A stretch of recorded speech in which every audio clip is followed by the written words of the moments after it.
नमस्कार विद्यार्थियों, साइंस की क्लास में आप सभी का स्वागत है। आज की क्लास का पहला प्रश्न है, अधिक व्यायाम करने के दौरान खालिस्तान के जमा होने के कारण पैरों में ऐंठन या दर्द होने लगता है। तो वो होता है किसके कारण? लैक्टिक अम्ल के कारण। किसके कारण होता है? लैक्टिक अम्ल के कारण होता है। देखिए, लैक्टिक अम्ल है, ये पाया किस में जाता है? दही में पाया जाता है। जो लैक्टिक अम्ल है, ये एक कार्बनिक अम्ल है। कार्बनिक अम्ल। आपका एल्को है, एल्कोहल का सूत्र होता है C2H5OH। एल्कोहल का उपयोग किया जाता है इत्र बनाने में। इत्र बनाने में उपयोग किया जाता है। पानी है, पानी का जो सूत्र होता है वो होता है H2O होता है। इसके अलावा जो कार्बन डाइऑक्साइड है, इसका फॉर्मूला होता है CO2। कार्बन डाइऑक्साइड एक ग्लोबल वार्मिंग गैस है। ग्लोबल वार्मिंग गैस है। ठीक है, अब चलते हैं अगले प्रश्न पर। नेक्स्ट प्रश्न है, इमली में प्राकृतिक रूप से मौजूद अम्ल होता है। तो इमली में पाया जाता है क्या? टार्टरिक अम्ल पाया जाता है। कौन सा अम्ल पाया जाता है? टार्टरिक अम्ल पाया जाता है। जो टार्टरिक अम्ल है, ये आपके कच्चे आम में भी पाया जाता है। कच्चे आम में। ठीक है। एस्कॉर्बिक अम्ल, एस्कॉर्बिक अम्ल पाया जाता है सीट्रस फल में, यानी खट्टे फलों में पाया जाता है। एस्कॉर्बिक अम्ल को विटामिन सी के नाम से जानते हैं। विटामिन सी के नाम से जाना जाता है। जो आपका एस्कॉर्बिक अम्ल है, जो आपका एस्कॉर्बिक अम्ल है, इसमें कौन सा विटामिन पाया जाता है? सी पाया जाता है। ये हो गया है। इसके अलावा एस्कॉर्बिक अम्ल है, ये घावों को भरने में महत्वपूर्ण भूमिका निभाता है। घावों को भरने में क्या होता है? सहायक होता है। इसके अलावा आपका है ऑक्जेलिक अम्ल। क्या है? ऑक्जेलिक अम्ल। ये पाया जाता है आपका पालक में पाया जाता है। ऑक्जेलिक अम्ल किस में पाया जाता है? पालक में पाया जाता है। अब चलिए अगले प्रश्न पर। नेक्स्ट प्रश्न है आपका, सिरका का रासायनिक नाम क्या है? तो जो सिरका है, इसका रासायनिक नाम क्या है? वीरल एसिटिक अम्ल। क्या है? वीरल एसिटिक अम्ल। अब देखिए, जो चूने का क्लोराइड है, चूने का क्लोराइड, ये आपका हमें पूछे क्या? चूने का पानी का फॉर्मूला, चूने का पानी, तो इसका जो फॉर्मूला होता है वो होता है CaOH का होल ट्वाइस। और हमें बोले बुझा हुआ, बिना बुझा हुआ चूना, बिना बुझा हुआ चूना, इसका फॉर्मूला पूछे तो हमारे पास क्या है? CaO, कैल्शियम ऑक्साइड है। ठीक है, कैल्शियम है, इसका प्रतीक होता है क्या? Ca। और सोडियम नाइट्रेट का फॉर्मूला होता है NaNO3। NaNO3 होता है। ठीक है, अब चलते हैं अगले प्रश्न पर। नेक्स्ट प्रश्न हमारा है, मिल्क ऑफ मैग्नीशिया, दूध या मैग्नीशिया का उपयोग निम्न प्रकार से किया जाता है। तो इसका उपयोग किया जाता है किसमें? प्रति अम्ल अर्थात एंटी एसिड में। किसमें? एंटी एसिड में किया जाता है। क्या होता है ये एंटी एसिड? तो समझिए, जैसे HCl होता है, ये क्या होता है? हाइड्रोक्लोरिक अम्ल। हाइड्रोक्लोरिक अम्ल, ये हमारे कहां पर बनता है? आमाशय में बनता है, स्टोमच में बनता है। तो ये बनता है आमाशय में। जब ये क्या अधिक मात्रा में बनता है, अधिक मात्रा में, तो क्या होती है? जलन होती है पेट में। इस जलन से राहत पाने के लिए हम क्या लेते हैं? हम लेते हैं मिल्क ऑफ मैग्नीशिया, MgOH का होल ट्वाइस, ये लेते हैं। और ये क्या होता है? क्षारीय प्रकृति का होता है। क्या होता है? क्षारीय प्रकृति का होता है। तो देखिए, जब भी HCl जो होता है, ये अभिक्रिया करता है किसके साथ? MgOH का होल ट्वाइस के साथ। तो क्या बनाएगा? MgCl2 और प्लस H2 अर्थात जल बनाएगा। HCl ये क्या है? तो ये हमारे पास अम्ल है। और MgOH का होल ट्वाइस ये क्या है? क्षार है। ये क्षार है। और MgCl2 ये क्या है हमारे पास? तो ये हमारे पास क्या है? लवण है। और ये क्या है हमारे पास? जल है। तो देखिए जो लवण होता है वो न तो अम्ल होता है न क्षार होता है। तो लवण बनने के कारण हमारे शरीर में जलन से राहत मिल जाती है। ठीक है। तो आपको मिल्क ऑफ मैग्नीशिया MgOH का होल ट्वाइस, इसका नाम ध्यान रखना है। एक तो मैग्नीशियम, मैग्नीशियम हाइड्रोक्लोराइड, हाइड्रोक्लोराइड, एक तो इसका नाम ये है। दूसरा है इसका प्रति अमल, दूसरा नाम क्या हो गया है? प्रति अमल नाम हो गया है। तीसरा इसका नाम हो गया है milk of magnesia, milk of magnesia. और चौथा नाम क्या हो गया है? दूधिया मैग्नीशिया, दूधिया मैग्नीशिया। ये आपको ध्यान में रखना जरूरी है। तो हमने MgOH का होल ट्वाइस के 4 नाम पढ़ लिए हैं। ठीक है। अब चलिए एक अम्लीय घोल में चीनी गुलाब सूचक बदल जाता है, तो वो बदल जाता है मेजेंटा अर्थात गहरा गुलाबी रंग में बदल जाता है। देखिए जो गुलाब होता है, गुलाब होता है उसको इंग्लिश में बोलते हैं चाइना रोज। क्या बोलते हैं? चाइना रोज बोलते हैं। तो जब इस गुलाब को हम किस में डालते हैं? अम्लीय विलयन में डालते हैं, अम्लीय विलयन में। तो इसका जो रंग होता है वो कैसा हो जाता है आपका? मेजेंटा हो जाता है। क्या हो जाता है? मेजेंटा। मेजेंटा का मतलब होता है गहरा गुलाबी, गहरा गुलाबी हो जाता है। ठीक है।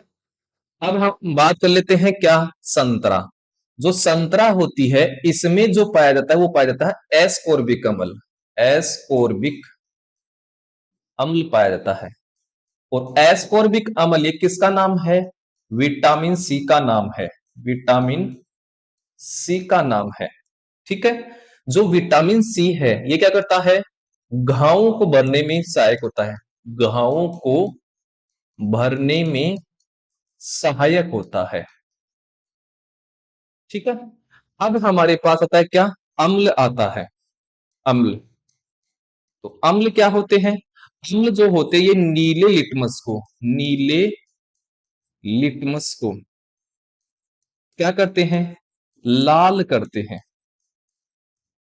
लाल करते हैं। दूसरा होता है जो अम्ल होता है ये जलीय विलयन में, जलीय विलयन में क्या देते हैं? H प्लस आयन देते हैं, H प्लस आयन देते हैं। अगला है जो अम्ल होते हैं ये स्वाद में क्या होते हैं? तो इनका जो स्वाद होता है वो कैसा होता है? खट्टा होता है। क्या होता है? खट्टा होता है। ठीक है। जैसे आपके कई प्रकार के अम्ल पाए जाते हैं, जैसे HCl, HCl कहां पर पाया जाता है? ये पाया जाता है आमाशय में। कहां पर पाया जाता है? आमाशय में पाया जाता है। इसके अलावा आपका H2SO4 है, H2SO4 ये कहां पर काम में लिया जाता है? तो ये काम में लिया जाता है गाड़ियों की बैटरियों में, गाड़ियों की बैटरी में। ठीक है। इसके अलावा देख आपको ध्यान में रखना है कि सांद्र, सांद्र HCl प्लस सांद्र HNO3 ये जो आपका विलयन होता है, ये वाला विलयन, इसको बोलते हैं क्या? Aqua regia, aqua regia. या इसी एक्वारेजिया को बोलते हैं अम्लराज, बोलते हैं अम्लराज। इसका, इस एक्वारेजिया का उपयोग कहां पर किया जाता है? सोने व प्लेटिनम धातु को गलाने में, धातु को गलाने में इसका उपयोग किया जाता है। हमें पूछे कि इस एक्वा रेजियम में HCl के कितने अणु होते हैं? तो HCl के 3 अणु होते हैं और HNO3 के कितने अणु होते हैं? 1 अणु होते हैं। या फिर ऐसे भी पूछ सकता है कि HCl और HNO3 का अनुपात बताइए किसमें? एक्वा रेजिया में। तो आपका कितना हो जाएगा? 3:1। किसका? HCl और किसका, HNO3 का। ठीक है, तब तो ये हो जाएगा 3:1। अगर हमें पूछे HNO3 और HCl का अनुपात बताइए, तो पहले कौन आ रहा है, HNO3। तो HNO3 का एक अणु होता है, अनुपात HCl का कितने अणु होता है, 3। तो इस प्रकार से एक क्वेश्चन पूछ सकता है। अब चलते हैं अगले प्रश्न पर। नेक्स्ट प्रश्न है, FeCl3 के जलीय घोल का पीएच क्या होगा। तो वो क्या होगा, 7 से कम होगा। क्या होगा, 7 से कम होगा। अब हमारे पास आता है पीएच।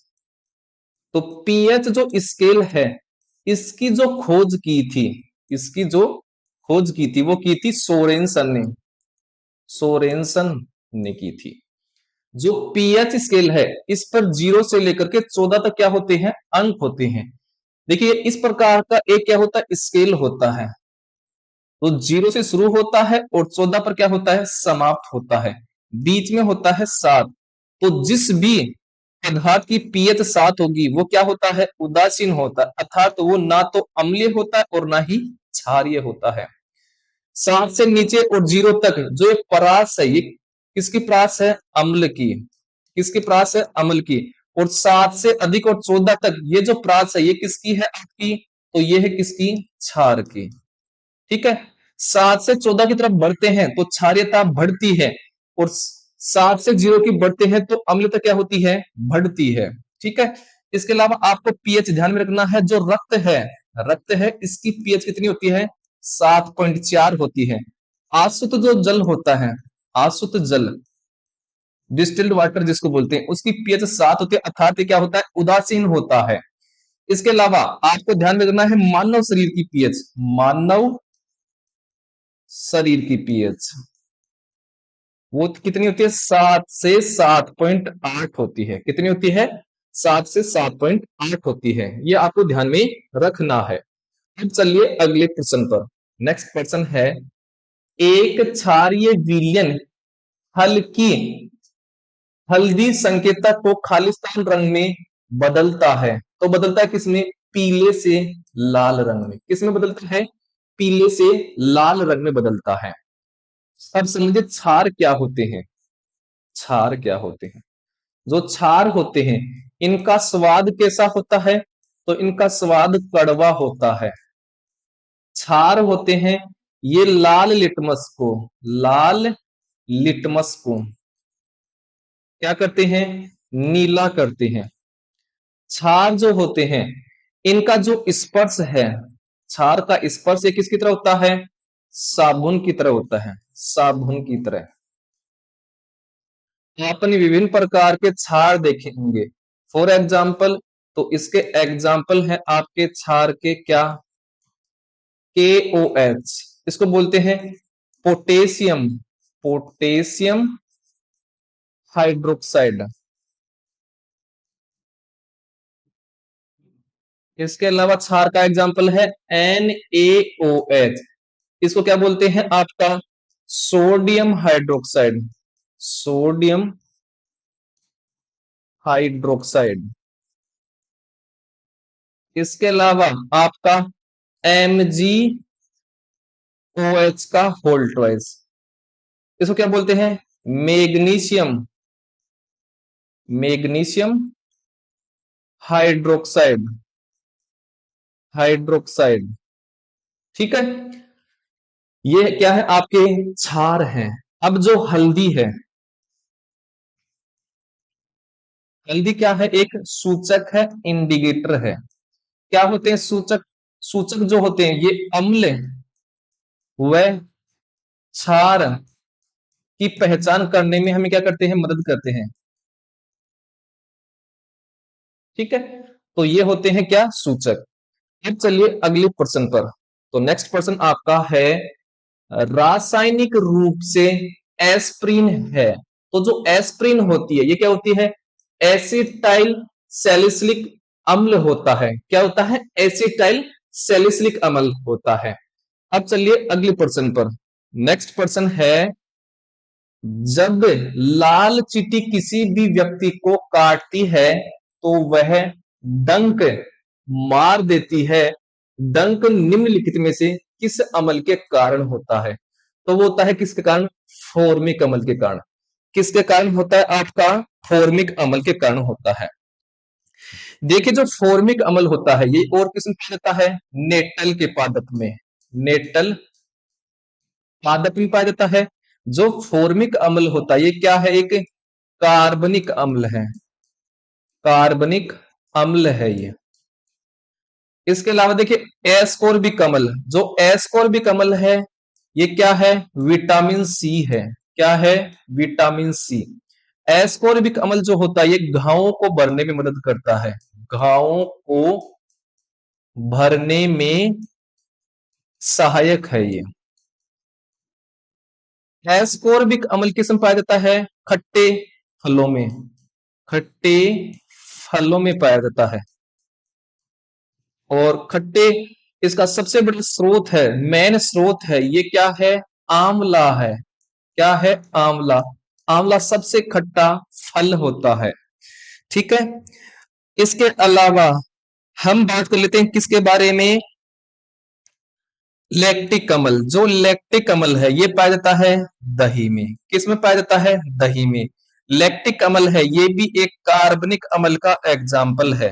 कार्बनिक अम्ल का एग्जाम्पल है। कार्बनिक अम्ल है। अब हमारे पास है एसिटिक अम्ल। ये है एसिटिक अम्ल।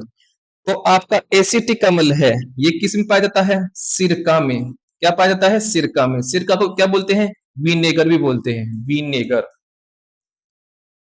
एसिटिक अम्ल है ये क्या है? एक कार्बनिक अम्ल भी है। कार्बनिक अम्ल है। एसिटिक अम्ल है इसका उपयोग जो किया जाता है ये किस में किया जाता है? एल्कोहल बनाने में। एल्कोहल बनाने में। एल्कोहल का जो फॉर्मूला होता है वो होता है C2H5OH होता है। क्या होता है? C2H5OH होता है। तो आपका एसिटिक अम्ल है ये क्या है? एंटी बायोटिक है। एंटीबायोटिक है। क्या है? एंटीबायोटिक है। ठीक है। तो ये आपको ध्यान में रखना है इन के बारे में। अब चलते हैं हम अगले प्रश्न पर। तो आपका अगला प्रश्न है निम्नलिखित में से किस अम्ल को विटामिन सी के रूप में भी जाना जाता है? तो वो जाना जाता है किसको? एस्कोर्बिक अम्ल को। किसको जाना जाता है? एस्कोर्बिक अम्ल को जाना जाता है। अब हम बात कर लेते हैं मेथेनोइक अम्ल के बारे में। किसके बारे में बात कर लेते हैं? मेथेनोइक अम्ल। तो हमारे पास आता है मेथेनोइक अम्ल। जो मेथेनोइक अम्ल है इसका दूसरा क्या नाम है? फॉर्मिक अम्ल। क्या नाम है? फॉर्मिक अम्ल। जो मेथेनोइक अम्ल है ये किस में पाया जाता है? लाल चींटी में। लाल चींटी के डंक में। इसके अलावा किस में पाया जाता है? नेटल के पादप में। नेटल के पादप में।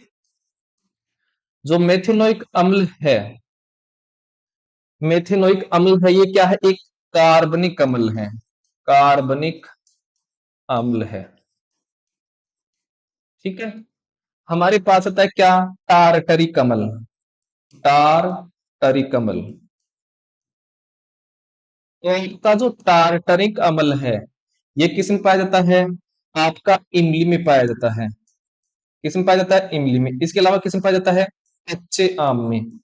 अनराइप मैंगो में। कच्चे आम में पाया जाता है। इसके अलावा लैक्टिक अम्ल है। लैक्टिक अम्ल किसमें पाया जाता है? कर्ड दही में पाया जाता है। लैक्टिक अम्ल एक क्या है? कार्बनिक अम्ल है। एक कार्बनिक अम्ल है। ठीक है। ये हो गया हमारे पास। मेथेनोइक अम्ल के बारे में हमने बात कर ली है। लैक्टिक अम्ल के बारे में हमने बात कर ली है। तो ये होते हैं आज की क्लास के 10 क्वेश्चन। अगर आपको ये क्लास अच्छी लगती है तो प्लीज इस क्लास को ज्यादा से ज्यादा लोगों तक शेयर कीजिएगा। चैनल पर पहली बार विजिट कर रहे हैं तो इस चैनल को जरूर से सब्सक्राइब कीजिएगा। हम मिलते हैं आपको नेक्स्ट क्लास में 10 क्वेश्चन के साथ। तब तक के लिए जय हिंद, वंदे मातरम दोस्तों।